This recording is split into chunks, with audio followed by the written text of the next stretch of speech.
आज जो हमारे यहाँ पर गेस्ट हैं उनके YouTube के ऊपर 28 लाख से ज्यादा सब्सक्राइबर्स हैं, करोड़ों व्यूज हैं। Please give an energetic and warm welcome to the one and only Mahendra डोगने।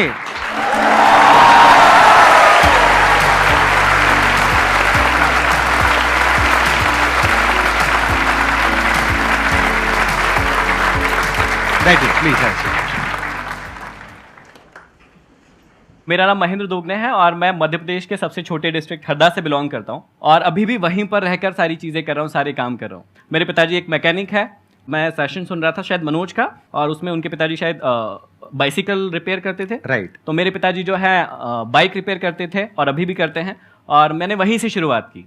तो मैंने भी बचपन से लेकर लगभग आधी जवानी तक वहीं पर बाइक भी रिपेयर की है और वहीं से बहुत कुछ सीखा है मैंने। तो आपने अपनी YouTube की जर्नी कब शुरू करी, कितने साल हो गए? YouTube की जर्नी मैंने काफ़ी लेट शुरू करी, लगभग 2018, मतलब 1 जनवरी 2018 को हमने कसम खाई थी कि ठीक है अभी फोड़ते हैं, मतलब इस टाइप का थोड़ा सा। तो 4 साल हुए हैं आपको कसम खाए हुए? जी। और सब्सक्राइबर जो है 28 लाख सिर्फ YouTube के एक चैनल पर है। हमारे 2 चैनल है, एक चैनल और है MD मोटिवेशन जो हमने शुरुआत में किया था, तो उस पर है 1.8 मिलियन, इस पर है 2.8 मिलियन। YouTube वाला जो आपने शुरू किया 4 साल पहले, उसके पीछे मोटिवेशन क्या थी, वो कहाँ से आइडिया आया आपको? इंडिया में बहुत ज्यादा मोटिवेशनल स्पीकर उस समय जैसे सर कर रहे थे वैसे नहीं थे। मतलब सर ने भी शुरुआत शायद 2011-12 में की थी आपने? 12 में करी। तो उससे पहले मैं एंथोनी रॉबिन्स को बहुत सुना करता था। तो एक दिन मैं सुबह सुबह देख रहा था कि एक वीडियो आया मेरे सामने, 2012 की शायद वो बात है, और वो वीडियो संदीप भैया का था, जो कि मैंने देखा और मैंने कहा अरे इंडिया में भी ऐसा कोई कर रहा है या कुछ तो हो रहा है ऐसा।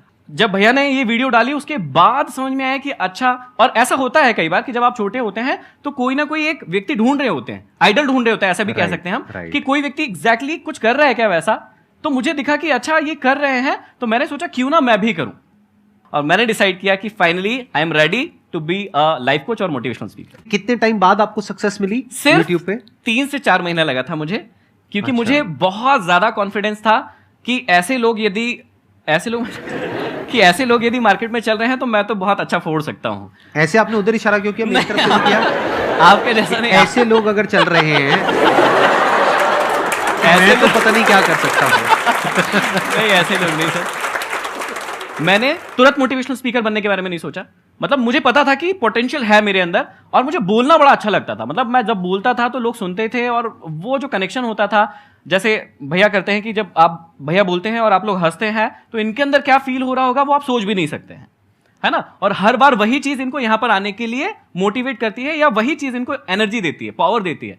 तो वही सेम फीलिंग मेरे साथ भी होता था कि जब मैं स्टेज पे होता था, छोटे छोटे स्टेज थे उस समय, जब मैं कोचिंग चला रहा था तो बहुत छोटा स्टेज होता, 200-300 बच्चे बैठते थे वहां पर, लेकिन जब वो हंसते थे मेरी बातों पर, इंजॉय करते थे उस बात को और डीप चले जाते थे। मतलब जो लास्ट सेशन हुआ था मेरा अभी 2-3 महीने पहले, यदि मैं उसका टाइमिंग बताऊंगा तो आप आश्चर्यचकित रह जाएंगे। मैं 6 घंटे स्टेज पे था, सिर्फ 15 मिनट का ब्रेक लिया था, और कोई भी जाने को तैयार नहीं था। क्या बात। तो 6 घंटे मैंने रेगुलर बोला है।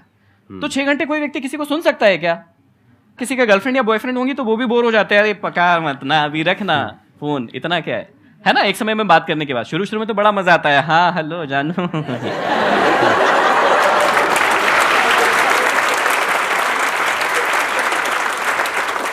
अच्छा, इनका छोड़ो, आप अपना बताओ, आपका क्या चल रहा है?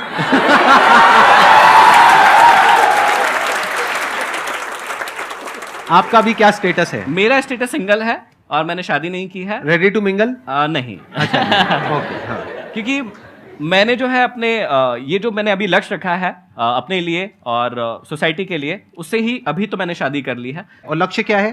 तो लक्ष्य के अंदर ये 5 उंगलियां हैं। यदि 5 उंगलियां आपने क्लियर कर ली अपनी लाइफ में, तो आप जितनी भी हमारे सेशन सुनते हैं शायद आपको उनको सुनने की जरूरत नहीं पड़ेगी, और आप अपनी लाइफ में वहां होंगे जहां आप एक्चुअल में पहुंचना चाहते हैं। तो ये 5 फिंगर्स क्या है, मैं बहुत सिंपल तरीके से बता देता हूं। सबसे पहले इस पहली फिंगर को कंप्लीट करना है, और ये पहली फिंगर है वो आपकी हेल्थ की है। आप सारी चीजें भूल जाओ, सबसे पहले अपने हेल्थ का स्टेटस पता लगाओ कि आपकी हेल्थ कैसी है। हेल्थ ठीक नहीं है तो कुछ भी नहीं है। दूसरा हो गया कि दिमाग का स्टेटस देखिए, आप फास्ट लर्नर है या नहीं है ना। जल्दी सीख पाते हैं या नहीं सीख पाते? नहीं सीख पाते, ये बुरी चीज नहीं है। मैं भी 7th में सप्लीमेंट्री लिया बैठा हूं, मुझे भी 9th में फेलियर मिला है, लेकिन इसका मतलब ये नहीं है कि मैंने बाद में उसको सीखा नहीं कि कैसे सीखा जाता है। जो लोग कहते हैं ना कि हम बुद्धू हैं, हमें समझ नहीं आता, बहुत गलत सोचते तुम लोग। ये वाला उंगली जो है ना उसको क्लियर करो कि फास्ट लर्नर कैसे बनते हैं, ये सीखो। पहला हो गया फिजिकली फिट, दूसरा हो गया मेंटली फिट, तीसरा जब ये दोनों उंगलियां कंप्लीट हो जाए तो भी काम नहीं चलेगा जब तक आप इमोशनली अपने आप को फिट नहीं करेंगे। आपके इमोशंस पर आपका कंट्रोल होना चाहिए, कब गुस्सा आना चाहिए कब नहीं आना चाहिए हमारे हाथ में नहीं है, लेकिन जब आ जाए तो उसे कैसे बैलेंस करना है ये हमारे हाथों में होता है, और ये हम बहुत अच्छे से सीख सकते हैं। जब ये तीनों उंगलियां कंप्लीट हो जाती है और आपके पास पैसे ही नहीं है, मतलब चौथी उंगली नहीं है, तो ये तीनों उंगलियां किसी काम की नहीं है, चौथी उंगली को क्रिएट कीजिए, मतलब वेल्थ बनाइए अपनी, फाइनेंशियली फ्री होइए, और उसके बाद जब ये चारों चीज हो जाए तब आइए और समझिए जो जीवन है एक्चुअल में वो क्या है, मतलब जो स्पिरिचुअल जर्नी हम कहते हैं। और जब ये पांचों उंगली आप बनाएंगे तब बनेगी एक मुट्ठी, और उससे आप जीवन में फिर कुछ भी कर सकते हैं। बहुत बढ़िया।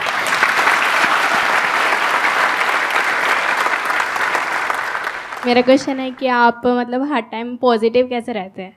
जैसे मैं मोटिवेशनल स्पीकर हूं तो कई लोग मुझसे पूछते हैं, पता नहीं क्यों पूछते हैं, कि भैया आप हमेशा ही एनर्जेटिक रहते हो, हमेशा ही आपके अंदर आग रहती है, फायर रहती है, ताकत रहती है, तो क्या ऐसा हो सकता है, पॉसिबल है क्या? ये नहीं है, अप्स एंड डाउन्स होते रहते हैं।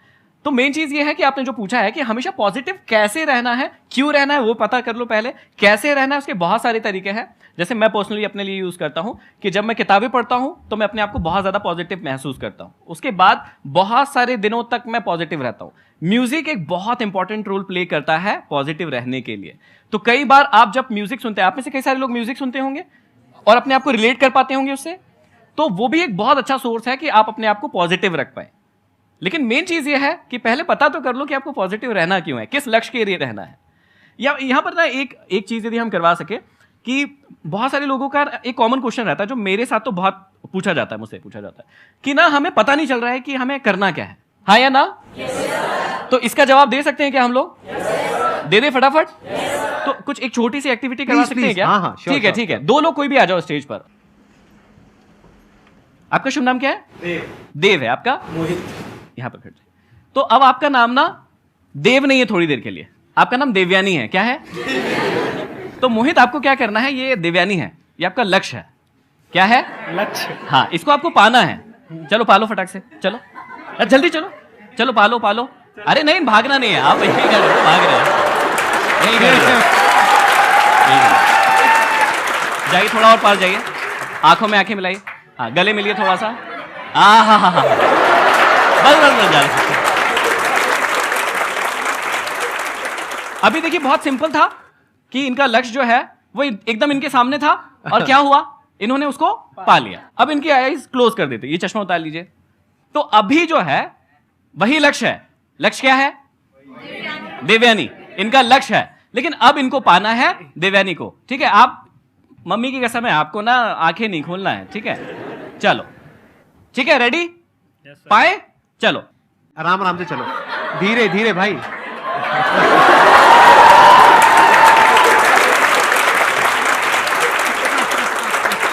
तो यहां पर कुछ बात समझ में आ रही है कि जब हमारे सामने एकदम लक्ष्य होता है तो एग्जैक्टली हम देख पाते हैं कि हमें कहां जाना है। लेकिन जब हमें पता ही नहीं होता है कि हमें जाना कहां है, तो फिर हमें बहुत सारे एफर्ट्स लगाना होता है, जैसे इनके केस में हुआ होगा। लेकिन इनको तो पता था कि किधर घुमाया। जैसे ही थोड़ा सा बड़ा स्टेज होता है, जब मैं ये वाली एक्टिविटी करवाता हूं, तो व्यक्ति कंफ्यूज हो जाता है कि उसको कहां जाना है। तो थैंक यू वेरी मच, आप लोग जा सकते हैं प्लीज। Thank you. तो एक्चुअली में मैं समझाना ये चाहता हूं कि भैया आपको पता होना चाहिए कि आपको जाना कहां है। जब तक खुली आंखों से आपको पता नहीं चलेगा कि ये आपका लक्ष्य है, तब तक आप ये जो प्रॉब्लम आ रही है ना आपकी लाइफ में कि कैसे मोटिवेट रहना है, कैसे हमेशा पॉजिटिव फील करना है, ये सब होता रहेगा। लेकिन जब आपको पता चल जाता है कि आपको जाना कहां है, फिर ना आपको किसी भी क्वेश्चन के जवाब की कोई जरूरत नहीं होती है। सारे जवाब आपके पास खुद ब खुद आ जाते हैं या आप ढूंढ लेते हैं। मेरा क्वेश्चन ये है सर, जो कम्युनिकेशन स्किल्स होती हैं, हमारे आसपास ऐसा एनवायरनमेंट हमें नहीं मिल पाता है और काफ़ी दूर तक नहीं होता है, तो उसको अगर हमें वर्क करना है उस पर, तो उसको हम कैसे सही कर सकते हैं? जैसे उन्होंने कहा कम्युनिकेशन स्किल्स, तो मुझे शायद आपका वो वीडियो ही याद आया जिसमें आपने बहुत डिटेल में और शायद सिखाया है, और शायद वो एपिसोड 1 2 3 4 3 या 4 एपिसोड्स हैं। हाँ, तो पूरा एपिसोड्स हैं। तो पहली बात जो इन्होंने कही वो शायद यहीं पर, मतलब मुझे ब्लेम नहीं करना चाहिए, लेकिन यहीं पर गलत हो गई कि सोसाइटी में कोई सिखाता नहीं है, क्योंकि ऑलरेडी मतलब आसपास ऐसा कोई वो नहीं है, माहौल एनवायरनमेंट नहीं है। ये कह रहे हैं कि हमारे आसपास में जो लोग हैं वो ऐसे नहीं है कि उनसे बात कर सके।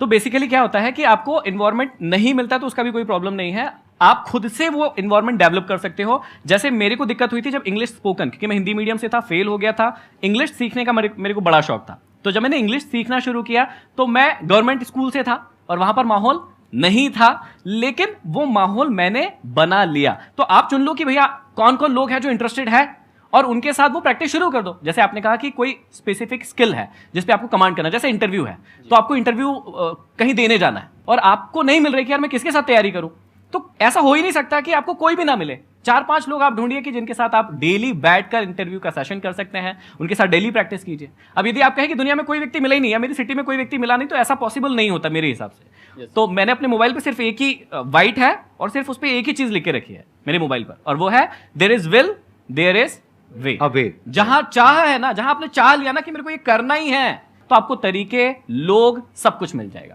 आप एक काम करो ना, आपके पास में मोबाइल है? Yes sir. कैसा है, स्मार्टफोन है या?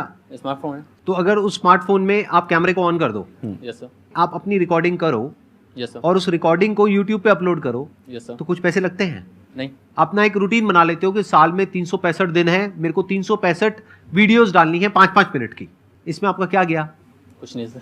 लेकिन एक बात पक्की है, 1 साल बाद आपकी जो कम्युनिकेशन स्किल है, जी वो जो 1 साल पहले थी उससे 1000 गुना बेटर हो जाएगी। यूट्यूब पे सक्सेस मिलेगी नहीं मिलेगी कुछ नहीं कहा जा सकता, लेकिन आपकी कम्युनिकेशन स्किल बेटर हो जाएगी। अगर आप कुछ भी नहीं करते हो, ये जो मैंने कहा वो भी नहीं करते हो, आसपास में लोग भी ऐसे नहीं हैं, क्योंकि आसपास में जो लोग हैं उनसे जैसे ही आप बात करोगे थोड़ा सा भी वो मजाक बनाएंगे, तो उनसे आप बात नहीं कर सकते हो जी। तो आप अगर अगले 1 साल तक ऐसा कुछ भी नहीं करते हो, यानी प्रैक्टिस ही नहीं करते हो, बस अपने दिमाग में सोचते रहते हो कि मेरे को अपनी कम्युनिकेशन स्किल्स को बेटर करना है, क्या कभी बेटर होगी? No sir. पूरी जिंदगी में कभी बेटर होगी? No sir. प्रैक्टिस करना पड़ेगा ना। Yes sir. तो प्रैक्टिस करने के आज की डेट में बहुत तरीके हैं, बहुत ऑप्शंस हैं, अगर आप थोड़ा सा दिमाग लगाओ तो। अपना आप महीने का कितना खर्चा कर लेते हो पैसा जिसकी कोई रिटर्न नहीं है, यानी अपने शौक के ऊपर, कपड़ों पे, इस पे, उस पे, खाने पीने पे? 2 to 3,000 अप्रॉक्स। उसको आप चाहो तो 2-3 हजार को 1-1.5 हजार कर सकते हो। यस सर, कर सकता हूँ मैं। कर सकते हो। Yes sir. तो क्या ऐसे आपके घर के आसपास में जहां पर भी आप हो, ऐसे कुछ इंस्टीट्यूट्स है जहां पर के 500 रुपए महीना वो लोग लेते हैं और आपको इंग्लिश सिखाते हैं या कुछ सिखाते हैं, कुछ करते हैं? Yes sir. है? Yes sir. क्यों नहीं ज्वाइन करते? मैं एक बार गया भी था, मैं ज्वाइन करने का ट्राई भी किया था, मैंने लिया था, तो वहाँ पे उन्होंने क्या किया, पब्लिकली बैठा लिया सामने और एकदम मतलब बिना किसी उसके बोल दिया बोलो यहाँ बैठकर, तो थोड़ा सा मतलब एकदम पब्लिक में आपको 50-60 लोगों के बीच में एकदम बैठा के बोलने को कह दिया, तो थोड़ा वो रहता है ना। तो यही तो आप चाहते यही हो। तो चाहते हैं।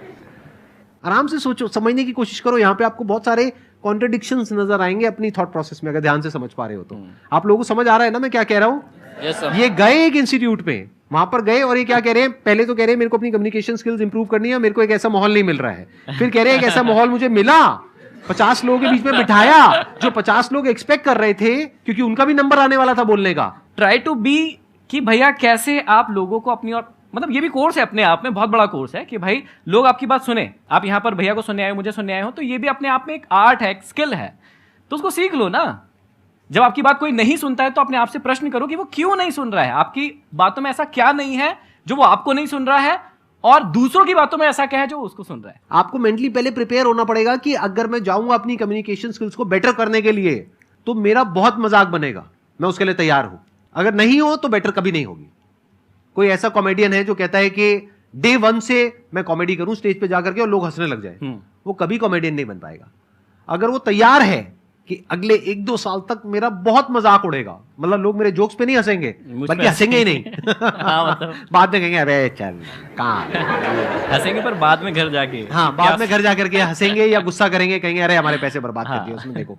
राइट? अगर वो कॉमेडियन अपना मजाक बनवाने के लिए तैयार नहीं है तो वो कभी भी एक अच्छा कॉमेडियन नहीं बन सकता है। जैसे फॉर एग्जांपल आज मैं एक लेवल पर हूं as far as public speaking is concerned, right? मेरे भी कुछ सेशंस होते हैं जिसमें करने के बाद में हो सकता है आपको तो अच्छा लगे, मुझे खुद को अच्छा नहीं लगता है।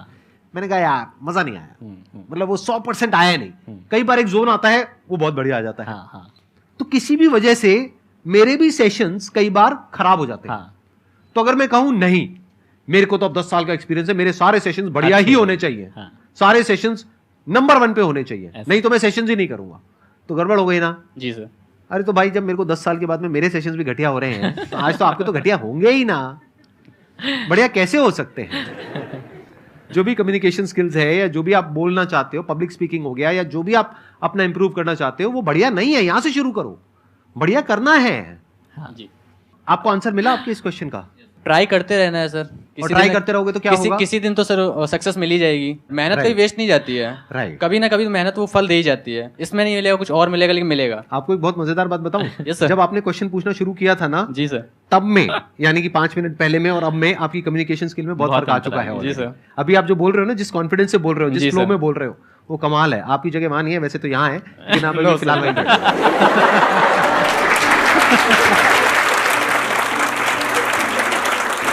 Thank you so much for coming. Thank you, sir. It means a lot to me and to everybody here. Thank you. I'm sure आप लोगों को बहुत कुछ सीखने को मिला होगा. Thank you so much. आसान है.